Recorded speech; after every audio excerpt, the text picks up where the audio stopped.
Al, did you know this time last year we put out a book? Oh, right, we did. Way to sell the people on it. I mean, it was an exciting book. It was. You know, it's been a year now. We can reflect on things. And also, because it is the 1 year anniversary of the book coming out, Special edition. we can put out another edition of it. Yay! So as you are listening to this here podcast, you can head on over to Amazon and click on the page where it says, "Hey, buy our book." It's what they say. It's like front page, right there on it, and you can pick up a new hardcover edition of our fancy book. Yay! It's basically the same book, but there is an afterword in it now, so there's like 2 additional pages. I'm very excited for that, clearly. Well, the hardcover is pretty freaking cool. Hardcover is very exciting. I'm real hype about that. So yes, you can get a new version of the book for the 1 year anniversary. It's a little bit more pricey because it's hardcover, and that's just how things go. So gotta look out for that. But hey, it's the 1 year anniversary of our book, One Shining Moment: A Critical Analysis of Love, Life, Sunshine. Which now you can buy a cool hardcover version of it and put it on your shelf and be like, "Wow, look at that! It's in hardcover now." I mean, that's put what it with I'm all gonna your do. other hardcover books. Now, if only we could get my book to be in paperback, then we'd be all set. We would. But that's not happening We would yet. have the whole collection. So there you go.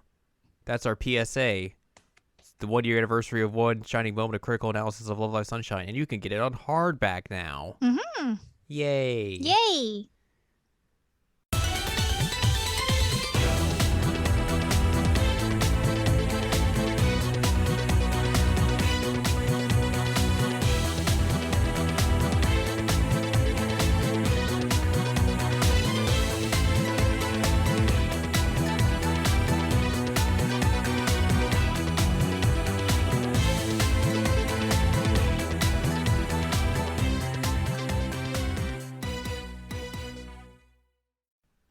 Al, they talked about some games last week, Yeah, some video games. and we're going to talk about them. Also, we're going to talk about an anime. Yep. So we got a bunch on our plate this week. Here on episode 249 of the Seasonal Anime Checkup OVA. It's a podcast where we have conversations about video games, anime, and manga. Hello, I'm Jared, joined as always by Doc Owl and Ladium. Hello. And we're going to talk about some game announcements and an anime. Season. Yes. So let's dive into these video game announcements first. They did a Nintendo Direct last week. They did. They sprung it on us, and we were like, get this off us. Because nobody ever puts out a wrap-up of video game announcements in chronological order. Yeah. I'm just going off of the Nintendo.com page for this, so it's like, here's the featured stuff, and then there's the other stuff afterwards. I've got like a Nintendo Life thing that's got like most of them on here. Yeah. Including This has like, everything. Oh, it has everything? Mhm. Okay, cool. It's just not chronological. Yeah. That's my complaint. Yeah, there's no way to do chronological. F that. Unless we just rewatched it while we were talking. That no one's going to do that. People could just write that up chronologically and save me time. They could. The only way to really do that is just to go like back through Wario 64's tweets. But that would be annoying. Anyway. So here are your featured headlines for the Direct. They're putting out an expansion for Monster Hunter Rise. Yep. I remember that. There was a dragon at the beginning. Dragon. Dragon. They are putting out a new Kirby game. Yes. Kirby Forgotten Land or something. He forgot some stuff. Kirby in the Forgotten Land. He's a little pink ball. It looked like Kirby meets Mario Odyssey. Yeah, it's a 3D platformer coming out spring 2022, and like Kirby is exploring a world that's been overgrown by nature. Dystopian Kirby. Dystopia Kirby, but it's still all like bright and shiny. I mean, Wind Waker was a dystopian and it was all bright and shiny. I know. I'm just saying. It fits the Kirby aesthetic. Like we're in a dystopia, but it's all look nice and shiny. Look at all these pretty flowers. Exactly. Nintendo Switch Online is getting a new membership plan in late October. Yes. They did not announce how much that's going to cost. They did not. But you are getting new Switch Online video game consoles. Mm-hmm. Which are the Nintendo 64 and the Sega Genesis. Yes. Which is interesting. That was an interesting get. I was not expecting the Genesis. No, because you would have just expect like, oh, it's just going to be Nintendo consoles. Mm-hmm. And that's that. They will be offering wireless N64 and Genesis controllers. Yep. Which I don't know why you would want to get an N64 controller. Just buy it and throw it in the garbage where it belongs because it is the worst controller in human history. You mean you don't have 3 hands? I don't have 3 hands. Oh, I know. Terrible. These are the games that will be coming at launch when this comes out in late October. For the 64, you'll get Super Mario 64, Mario Kart 64, Star Fox 64, Yoshi's Story, Ocarina of Time, Winback, which is maybe the most head-scratching inclusion in here. I know, like, one of my friends played this on when he had a YouTube channel and hated this game. So when I saw this, I was just laughed, and we talked about it over the weekend, just being like, what were they thinking putting that game in there? I've never played it. It's like a rip-off Metal Gear Solid, but infinitely worse. Oh, no. Also, Mario Tennis, Mm-hmm. Dr. Mario 64, and Sin and Punishment. And then they also showed off some like other games that are coming, but this doesn't have that on there. That'll be coming later on. I think like Paper Mario's one. Like Majora's Mask is definitely coming. Majora's Mask, some other stuff as well. Mm-hmm. The Genesis is getting Castlevania Bloodlines, Contra Hardcore, Dr. Robotnik's Mean Bean Machine, Echo the Dolphin, Golden Axe, Gunstar Heroes, Musha. We'll go with that. Phantasy Star 4, Rise Star, Shining Force, Shinobi 3, Sonic 2, Streets of Rage, and Strider. No Sonic 1. Yeah, I was just thinking that. Interesting choice. I hope they just put Sega CD games in there as well at some point. But God. It's the Nintendo Switch Online video game catalog, so you know they'll just like not do that and just give up like 6 months from now. Yeah, probably. By that point, we'll be getting like Quest 64 and garbage like that. Banjo-Kazooie is also coming though, so that's an interesting thing.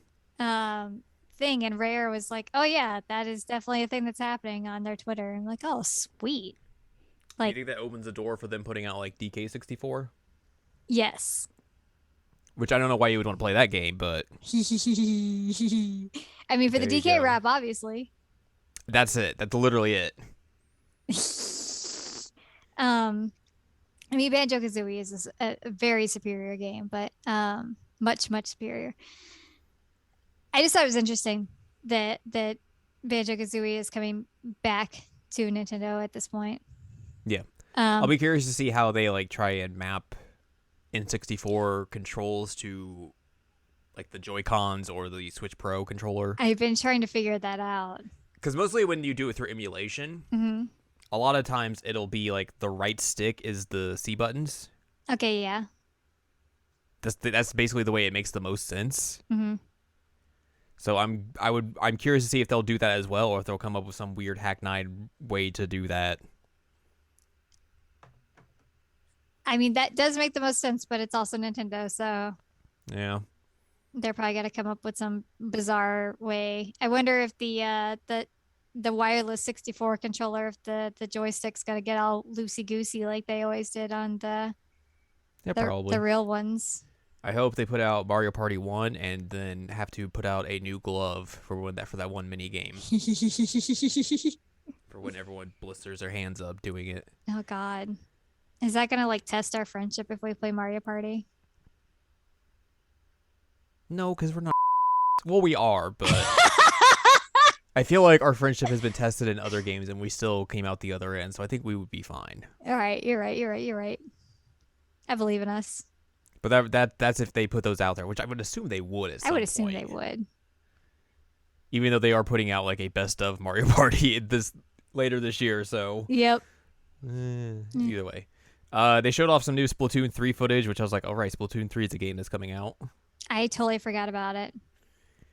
So I believe that game is still coming out next year. And then, of course, the big headline coming out of this direct: hey, Bayonetta 3 still exists. Yo, I was so shocked Yeah. because I was not expecting it to show up, because we've mentioned for the past, like, what, 3-4 years at this point, like, this game's either going to show up or it's dead. Mm-hmm. And it showed up. And I've just been, like, thinking at this point, like, oh, it's never coming out, it's dead. And then hello, it's here. Yep. Looks great. Yeah. It looks like Bayonetta. Looks like Bayonetta. Oh, go ahead. No, you're fine. Go ahead. I was gonna say she's got the new look. Mm-hmm. I'm trying to remember the one character's name for the first game. What is her name? Cereza? Bayonetta. Cereza? Sure. She's kind of got like a Cereza looking look. I've seen her. people think that like this is going to be a prequel. That makes sense. Especially because like the original Bayonetta voice actress is not in this game. Oh, is she not? Mm-mm. Wonder what happened. Yeah. Good question. Then there was the weird guy who shows up at the end. Yes. That people thought was the DMC reboot version of Virgil. Oh, whoa. Which, like, hey, if Platinum decides they just want to put all their characters in one game, like, why not? Have at it, guys. But I'm real hyped for this. Yeah. That they put a 2022 on that. Mm-hmm. So we'll see if that comes out next year. But that was surprising. It was very surprising. Let's talk about these other headlines that showed up. Okay. They showed off some more about Mario Party Superstars, some of the boards from the previous games that are coming up in that game. Mm-hmm. And then mini games, all that. It's also got online multiplayer and all that sort of stuff. So basically the same thing that the Super Mario Party has now is in this version. They showed off, I think, what is this? What is the title of this game? Oh god, I don't want a trailer. Which one? Just show me a title. Let's just go. Okay, Voice of Cards: The Isle Dragon Roars, which is the Square Enix card game made and being like creatively led by Yoko Taro. Yes. So if you want a time to duel. And then somehow this game will have to like tie into Nier at some point. Probably. They showed off some of that next DLC for Hyrule Warriors Age of Calamity, I think, or it was just a trailer for the game. I really don't know what this trailer was. Honestly, I honestly have no idea. Like, I think that it was a trailer for Pura and Robbie, I think. Sure. But I have no idea. They're like, there's gonna be some story and there's some waves coming. I'm like, all right, I guess. Shrug shoulders. Shrug shoulders. Square Enix showed off a new kart racer called Chocobo GP, you know, the spiritual successor to the Chocobo racing game from like 1999, Mm-hmm. which seemed all right. It looked cute. Yeah, you get to be a little Chocobo, little Vivi. A little Vivi, little other characters from Square Enix games in Final Fantasy. I love the That's Giggle cool. Mesh as a character. It's very good. It's very, very good. It looked cute. Yeah. We got an announcement, which was the Animal Crossing Direct coming next month, which they're going to put the coffee dude in, I guess. I haven't played Animal Crossing since like last year, so Yeah. It is what it is. 2 games, 1 game update, whole lot of fun. What was this? Oh gosh, shut up. I believe part of this is Mario Golf getting Mario DLC. Golf DLC. New courses and characters, and then the other, oh god, it's the weird Mii Disney game. Those Miis looked very cursed in that game. Terrifying. Oh no. Dying Light 2 are coming to the Switch. Dying Light 2 I think is going to be a cloud version, while I guess Dying Light 1 is a just regular version. Mm-hmm. So if you want to get your parkour zombie on, that is going to be available on the Switch. Project Triangle Strategy is now just Triangle Strategy, which I think is a great name. I'm so shocked that that's the name that they went It's with. hilarious, which is the next game from the Octopath devs. Yep. Um, it's a strategy game, so I'm not interested. Nope. Same. I'm like, yeah, whatever. I'm out. They showed more Metroid Dread. Mm-hmm. It's more Metroid. Mm-hmm. Disco Elysium is coming to Switch. If you want to learn about communism and all that sort of stuff, All right. it's pretty cool. This is a collection of stuff, so I will shut up. So I will shut up. One of these is, what is this? Shadowrun Trilogy. Yay. Cyberpunk games. Clicking through this video. Video. Castlevania Advanced Collection, which is out now, which is a bunch of the GBA Castlevania games and also like the SNES version of Rondo of Blood. Mm-hmm. Because I don't know why you would want to play that version when you could just play Rondo of Blood, but I guess. It's got all of like the rewind, save state functions that the other Castlevania collection they put out has. So that's cool. Mm-hmm. Neato. They're putting out ActRaiser again, which is rad because ActRaiser is a game.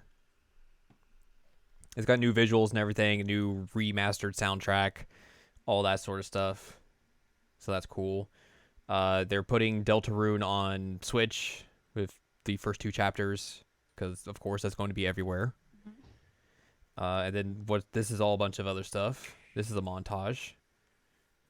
Oh, yeah, they showed off like 5 seconds of Shin Megami Tensei 5. I thought it was hysterical that it was just like in the sizzle reel. I'm like, wow, guys. Yep, that's happened. They showed off the Hot Wheels game, which is out this week, where you can make tracks and stuff. That's neat. There's another RTS game in here. Sure. There's Shin Megami Tensei 5, which apparently they are unveiling the English dubcast of that game tomorrow when we're recording this. Really? Yes. Wreckfest is coming to Switch, which I'm sure that's going to go run terribly. Because Wreckfest is all about like a game where like it really focuses in on like damage to cars and all that sort of stuff. Oh. So I don't think that's going to run well at all. And then Hamster's putting out Arcade Archives versions of Pac-Man and Xevious, which is cool because Hamster does amazing work. Mm-hmm. So I'm sure those are going to be really good versions of both of those games. I heard like the Xevious port has like options in there to deal with burn-in on the screen like the arcade cabinet had. Oh my god. Which is just amazing. Wow. And then Rune Factory 5 is coming out in March next year. Mm-hmm. Did you bring up Knights of the Old Republic? Because I don't remember if you did or not. No, it was not in here. Okay, well that's also coming. That is coming, which is weird because they just announced that Knights of the Old Republic remake for PS5. Mm-hmm. So it's like, I guess, sure. So I guess it doesn't have everything on here from stuff. Is there anything I missed besides the one big thing I know I missed? Game-wise, is there anything I missed? You said Rune Factory, right?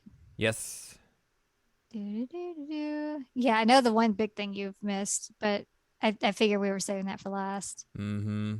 Da da da da da. Let me do some scrolling to make sure. No, that's it. Okay. But the other thing is they showed off the cast for the Mario movie, and it's something. Miyamoto's like, "Hello, I want to talk to you about Mario." And I was like, "Go away, Miyamoto. I don't care what you have to say." And then he said it anyway. So Mario movie's coming out December 2022 in North America. Yep. It's made by the Minions people. Yep. We have a cast, and some of them are actually good.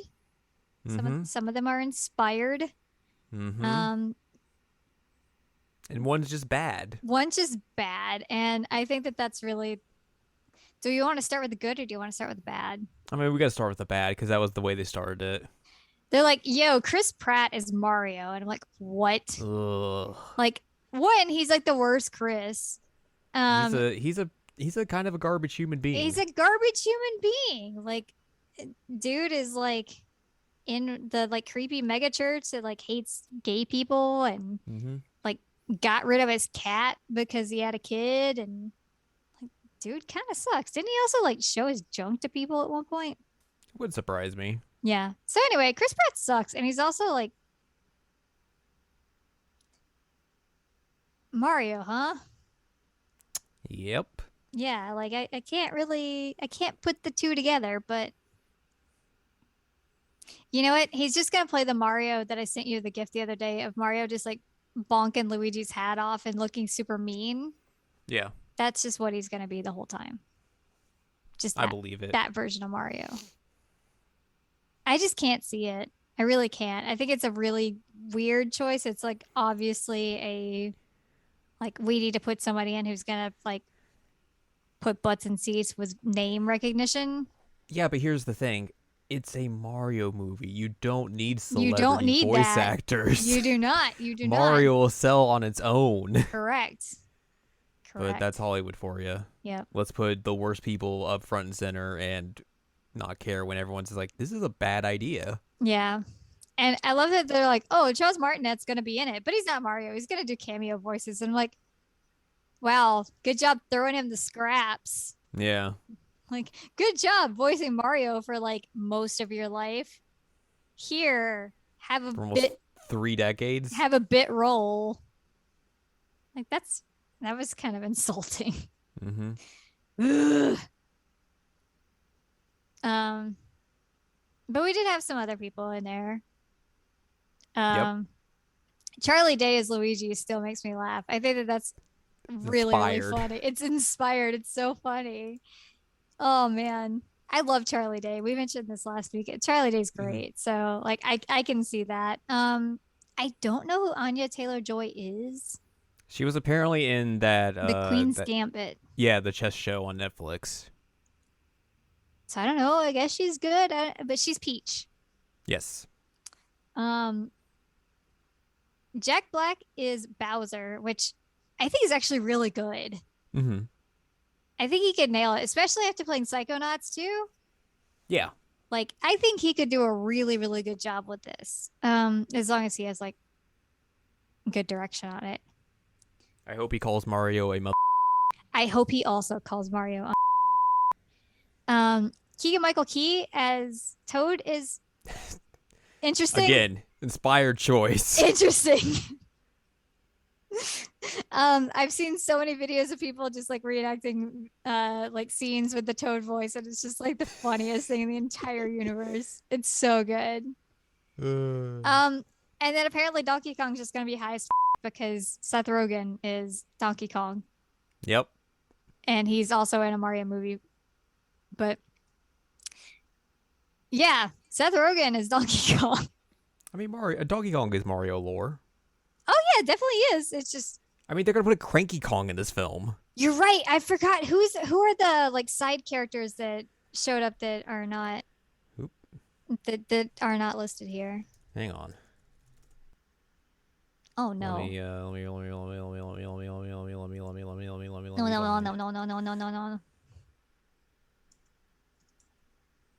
Just give me like an image. No.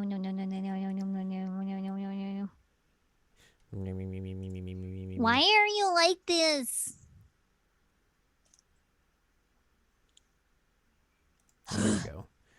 I like how I Googled this. It's like, is Chris Pratt actually Mario? No, he's not. He's become Mario. Kevin Michael Richardson is Kamek. Comic? I don't. Kamek. Oh, okay, like the wizard guy. Yes. Fred Armisen is Cranky Kong. Okay, that's pretty good.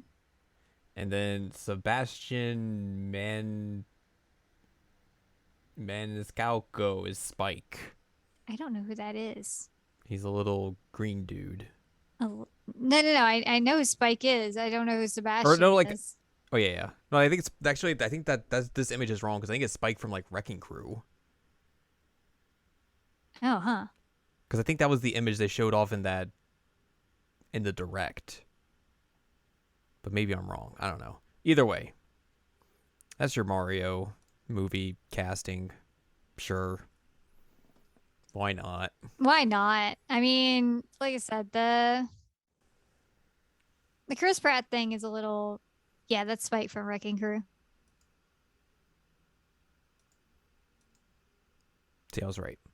Go me. High five me. Another win for me. And all that. I still think the idea that I had, that I told you about, is that they should have just got the Always Sunny crew to be the main 5 characters I agree with you. and called it a day. I agree with you. It would have been perfect.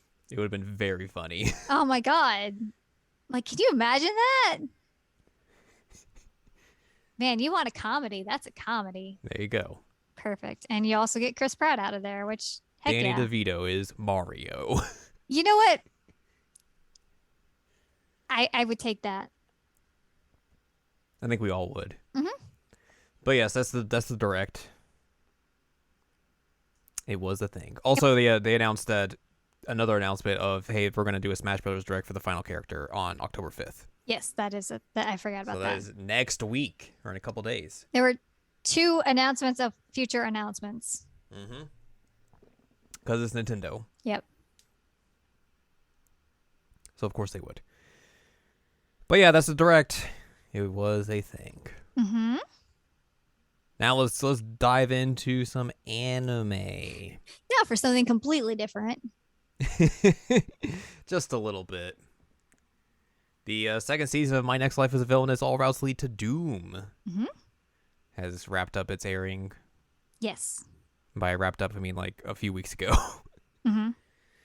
They appropriately added an X to the end of this title, so you know it's this next season. Because that's how things work here. So yeah. Second season of Villainous. Yeah, I was stoked about this because I've been reading the light novels. Mm-hmm. And the good thing is that I have read everything that was in this season. So like I knew what to expect. I haven't read further, so like there's stuff that's coming up that I'm like, I don't know what's gonna happen, so I gotta read that before we get anything else. But I had at least read accidentally everything that was in the season. Right. So I was ready. Like I saw the opening and I'm like, I know where this is gonna go. I know exactly where everything's gonna go here. Mm-hmm. And it was still wonderful. Even knowing exactly where things were going to go, it was so much fun. So fun. So fun. So fun. Also, it is worth mentioning before we dive super into this. Shota always Give Me Love Me. Super, super good. Super good. Also, have you seen any of the live performances of it? Yes, because you've sent them to me. Oh, right. Including the one with the weird shredded outfit. Yeah, just incredible. I want that song in my life besides just on Spotify because I can only find it on Spotify. But it is really good. And I actually think that I like it better than Bad End. Although I do think that the visuals for the ending of the season would have gone better with Bad End because it literally keeps repeating like Bad End on the ending, and I'm like, all right. They just got confused. They did, but you know what? Bless them. But yeah, the opening and endings are once again very on point. It was like Angela. Is that the opening? They also came back. I'm glad they just stuck with the same artist. They're like, yeah, you know what? You guys did great. Do it again. Do it again.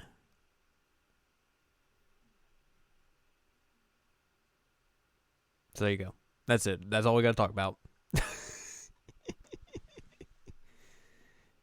Wrap it up.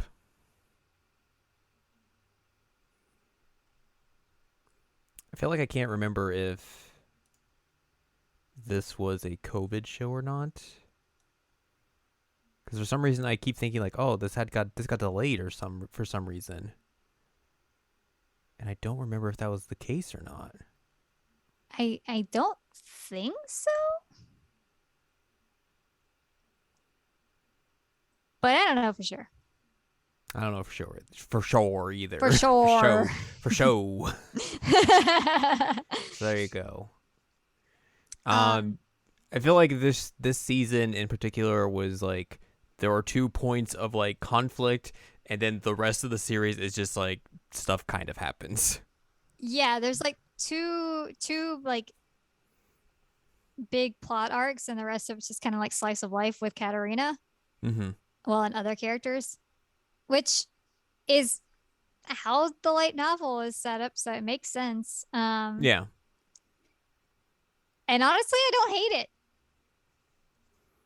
I Like feel like it, the only problem with like that formula is like, especially with like comedy dramas like this, is that it leads you almost to a point where like you have to like you have a little bit of story beats happening, mm-hmm. and then you have to take a break for to set up to the next one. But like in that middle section, like you can just kind of feel like the show's almost like just spinning its wheels, just like, all right, we gotta just wait for the next thing to happen, while we're just kind of not really doing a whole lot here. Like these episodes are still like fun and all, Mm-hmm. but they're not really like rich with story, as in like the beginning little story bit and then the end little story bit is.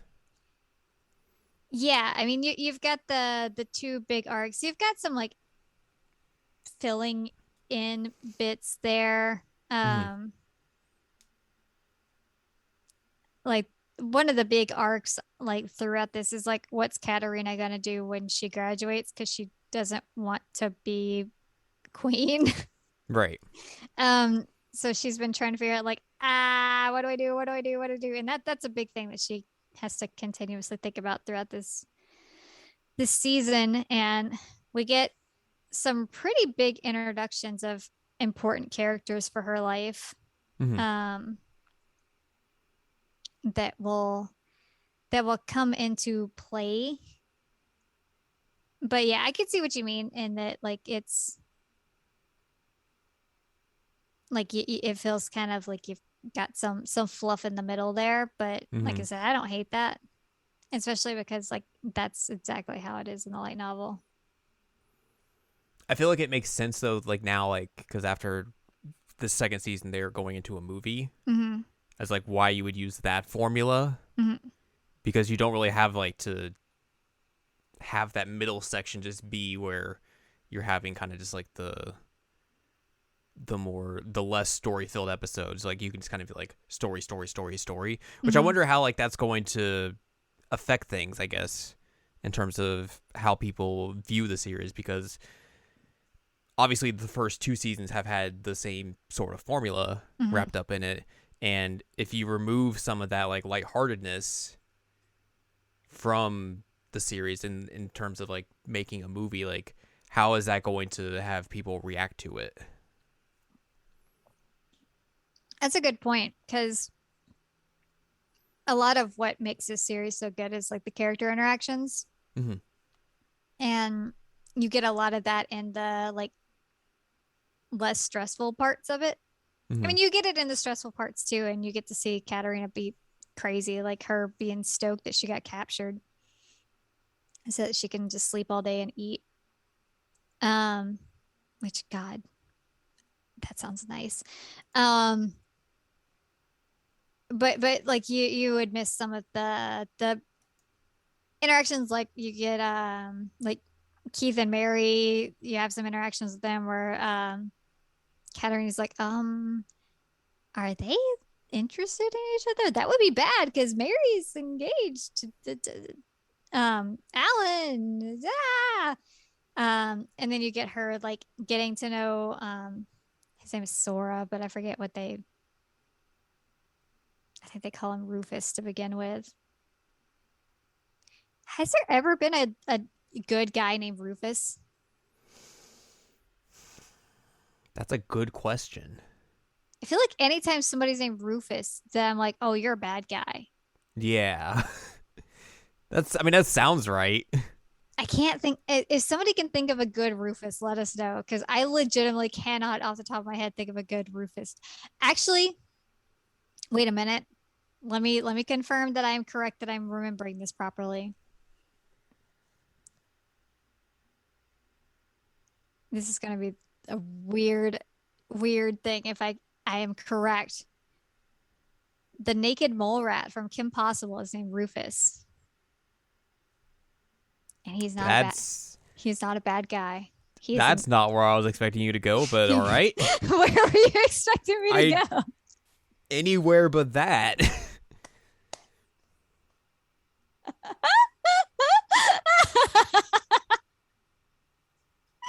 Anyway, that's the only other Rufus I could think of that is that bad. And to be fair, Sora's not a bad guy. Sora just has a situation that he, kidnaps Katarina.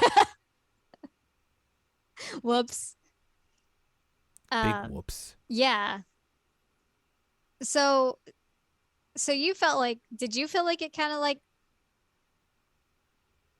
dragged a bit, or are you more in like the camp of me? I mean, I enjoyed all these episodes. I think I just wish there was more like actual story. Mm-hmm. Because I feel like I remember like the first season kind of having the same sort of issue Yes. where it's just like stuff happens at the beginning, stuff happens at the end, and there's just stuff in between. Mm-hmm. Like the stuff in between is still like there's fun episodes throughout there, but like it is a lot of just like all right, waiting around for what's going to be the next big story plot. Mm-hmm. Um,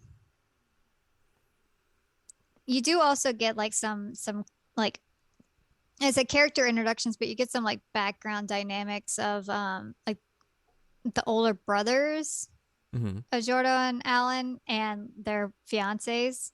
Mm-hmm. Um, and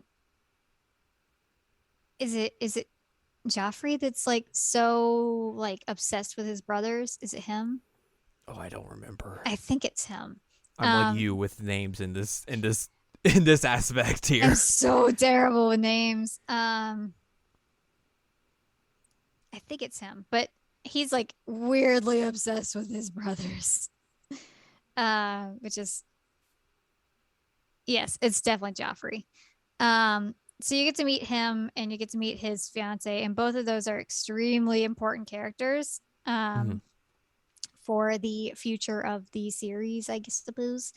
But you get to hear more of like how there was a strain on everybody because of the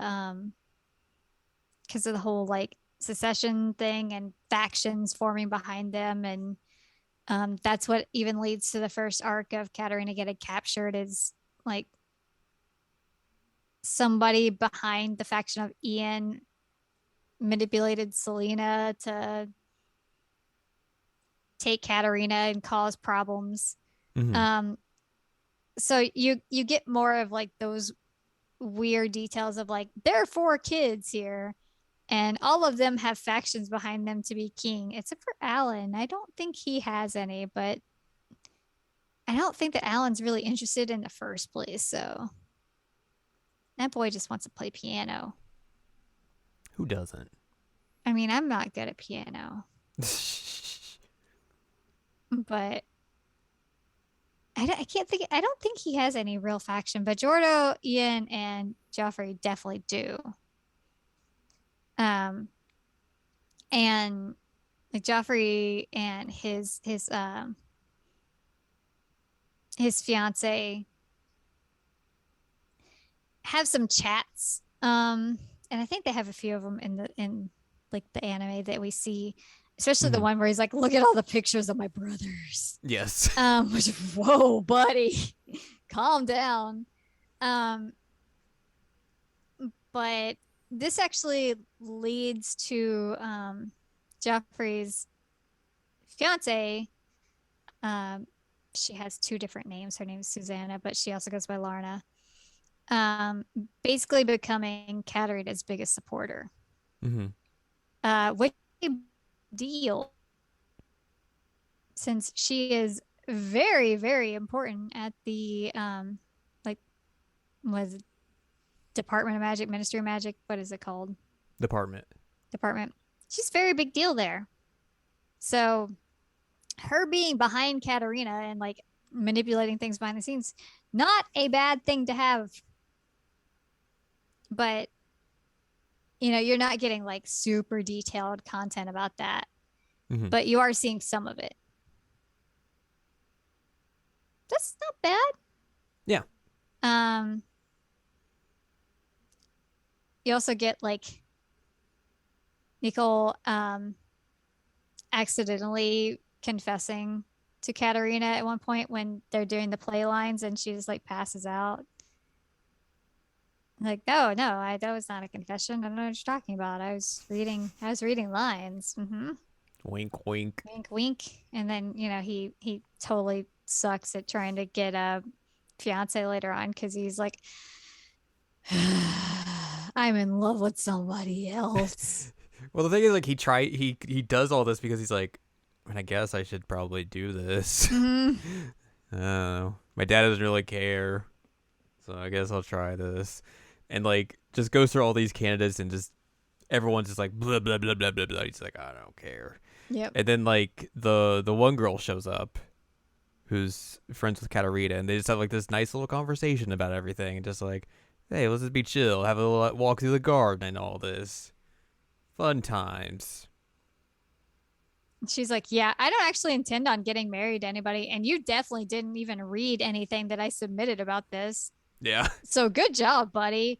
Who do you actually like? Who are you playing ball for here? He's like,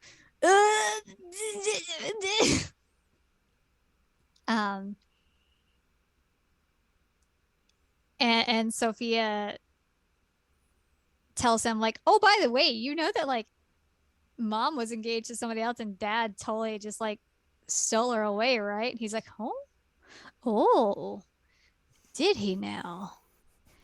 Like, how would you not know that about your own dad? It's a family secret. Apparently. But yeah, she's like, you can't give up. You can't. You can do it. That's how they got together. And he's like, all right, I guess I'm back in then. Diving back in. It's so funny. Man, I don't know how the light novel wraps everything up and like if she actually ends up with anybody, but there's going to be a lot of broken hearts at the end here. I mean, like, Keith also confesses in this season, and I think was it the end of last season or was it the beginning of this season that Jordo also was like making his moves? I think it was this season. Okay. Because he totally like smooches her at one point and she's like, that didn't happen. What? Yeah. No. Wait, I think that was after the capturing arc that he did that. But yeah, then he keeps like saying like, hey, now you realize that I like you, right? Right? I kissed you, huh? She's like, I don't know what you're talking about. That didn't happen. I don't know. I'm very confused. So so you have some pretty big moves happening here with some of the dudes, but none of them actually having solutions. No. And even Sora is like pretty blatantly hitting on her during the Keith missing arc. Her harem just continues to grow and grow and grow and grow. Yeah, she's got also like the girl Ginger, like the other girl that she's like, you can borrow my dress. And Mary's like, I want to borrow your dress. Can I? Can I? Wait a minute. So yeah, the harem is going to always perpetually grow. And she's just like, la la la la la. What? None of this is happening. It's fine. I don't know why my Everything's okay. But it worked, I guess. The only person who doesn't like Katarina is that bear. No, yeah.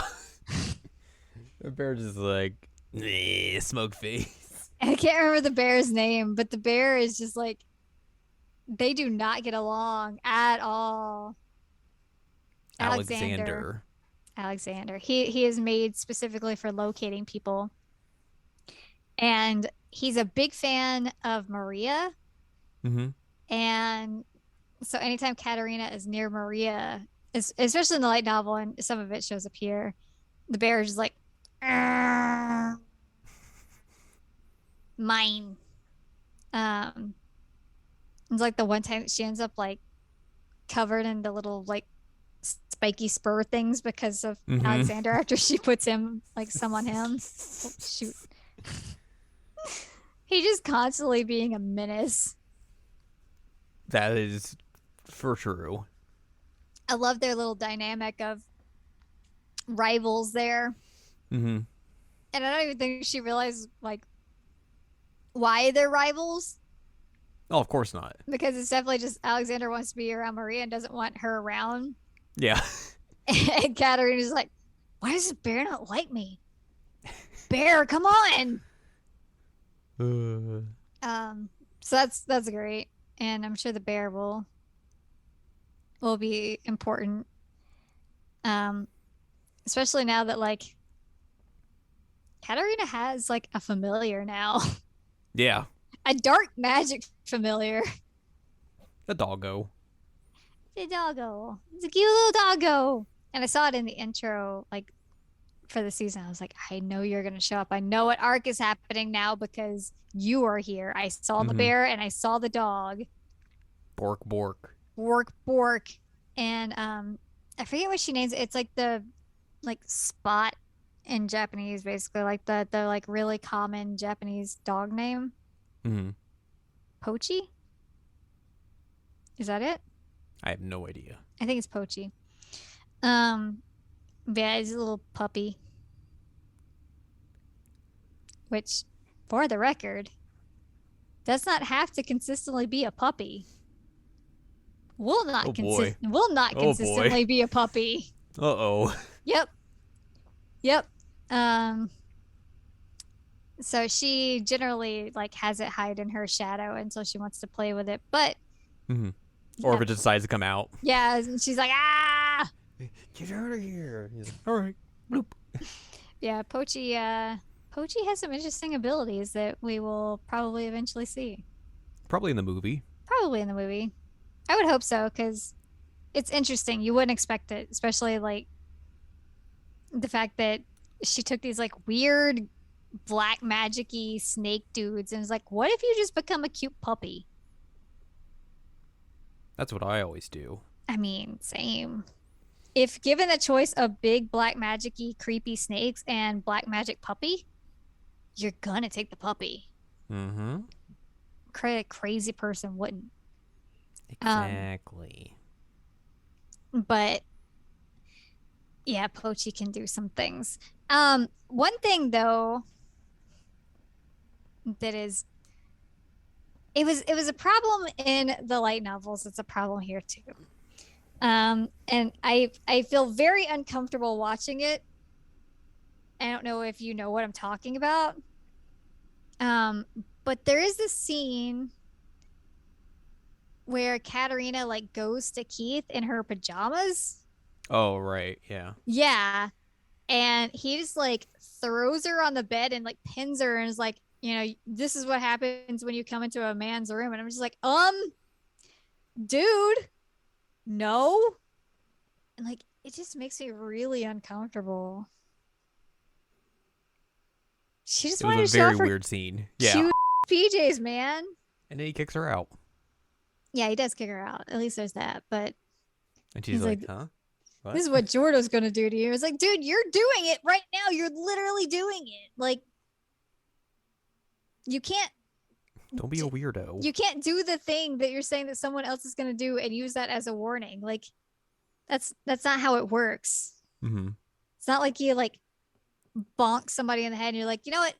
Somebody else is gonna bonk you on the head just like this. Bonk. And then you knock them out. Like that's a mean way to do it. Bunk, bunk. Bunk, bunk. Bunk, bunk. And like I get that there's the whole like she knows how he feels now and like it's a whole thing. But that was just so skeevy. Mm-hmm. And I'm like, oh God, like I would lock my door every night, Katarina. Yikes. That boy is um Not to be trusted. I was gonna say ballsy, but yeah, not to be trusted.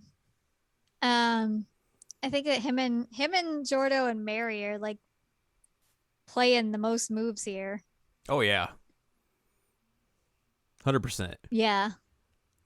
Meanwhile, I'm like, you know who'd be nice? Alan or Nicole. I I like either of those dudes, but but that's not gonna happen because I know how these things go. Yeah. But yeah, of course, like the two quiet ones, I'm like, I like you. You're good. I would date them in an Otome game. Shocker. Yeah, I mean, probably is very shocking to you. Very, very shocking. It reminds me, honestly, like that whole scene with Keith reminds me of Pio Fiore, the mafia one. Hmm. There's this dude in there who kind of looks like Keith and has the whole like I'm a nice dude type personality. Like Hmm. he's a little bit more playful than Keith is, but he also does like some of that skeevy stuff. I'm like, bruh, Yeah. no, none of that's hot. So yeah, I I have feelings against Keith and Jordo now. Mary Understandable. Mary also does some moves, but she hasn't done anything that's horribly offensive yet. Yeah. But man, she's trying. She is trying. She is shooting her shot. Mm-hmm. Good for her. Good for her. She's trying. Does her best. Is there anything? Oh, I guess what do you think about how it ends? I thought that was hilarious. Because she has that dream about her friend, and her friend's like booting up a game. She's like, "Oh, I guess I could see this game. I know all these routes now. I could be a help." And then she's like, "Wait a minute. Wait a minute. They made a sequel? Mm-hmm. What is this?" And like she sees the two dudes and is like, "Oh no." And then she goes to the Department of Magic for like her first day, and then the two dudes are there. And she's like, "Oh no." Yep. Yeah, because she's watching her play and sees the new guys, and so it's like love at the Department of Magic or something is like what they Yeah. use in the light novel. And she at one point is like, oh man, I hope Katarina doesn't show up. Oh no, Katarina's here. She's like, why is Katarina there? So Katarina is realizing that Katarina is not out of the woods yet because No. Katarina's still doing her moves in the game with Fortune Lover 2. Um, I am a little weirded out by like Dewey, the younger dude. Mm-hmm. He literally looks like a child. Yep. Literally looks like a child. I mean, that is a stereotype Yeah, it is. It or an is. archetype or whatever. Archetype, yeah.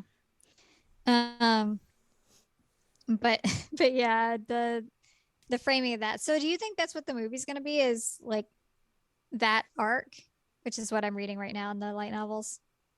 I mean, I would guess that would have to be the case, right? Makes the most sense, but I have not read enough to say like how it would function as a movie. Right. I've only read the intro. Mm-hmm. And for the record, spoiler alert, Dewey is a tsundere. Wow, I'm shocked. Yeah. Yeah, a small child dude who's also tsundere. Who could have seen it coming? Very shocked. Very shocking.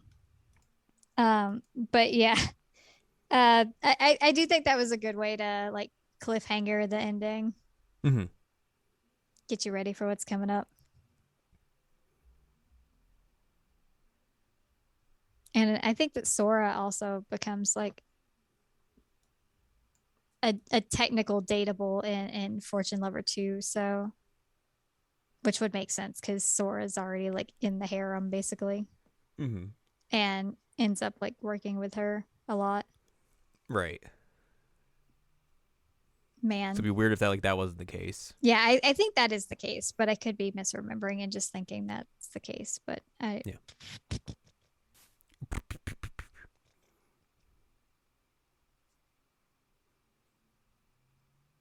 So there you go. yeah,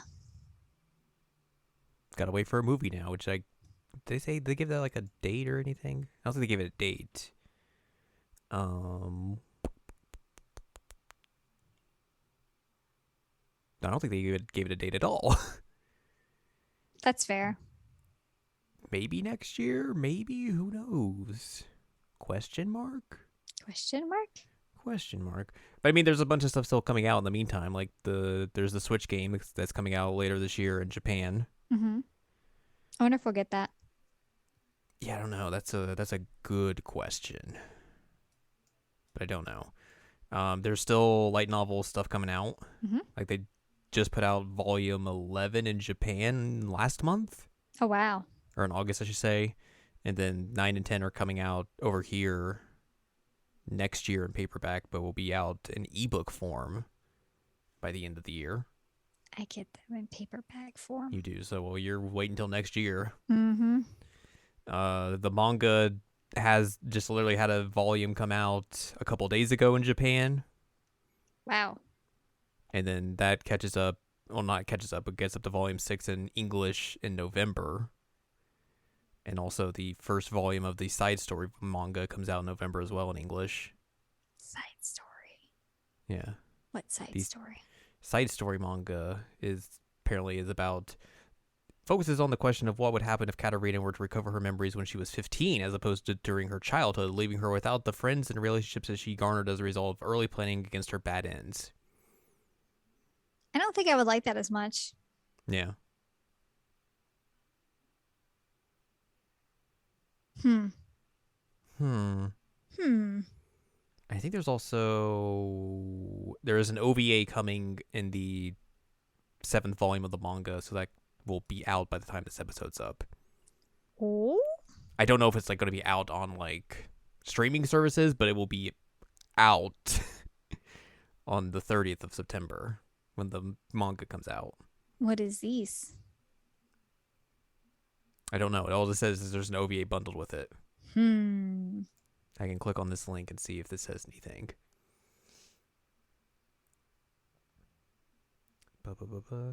The Blu-ray disc will feature a story from the early childhood of the main characters as written in the original light novel series' first volume. Oh. Hmm. I've read that. I wonder what it would be. Well, there you go. You will know. You would know.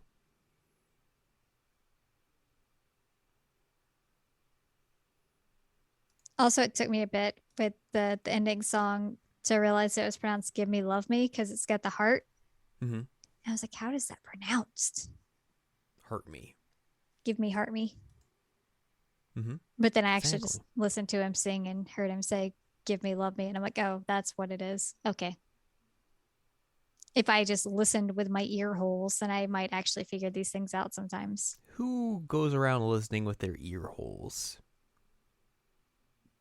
Functional human beings. Well, that's just ridiculous. I know. Like I'm not good at that. So why would I be a functional human being? But I did figure it out. Give me, love me.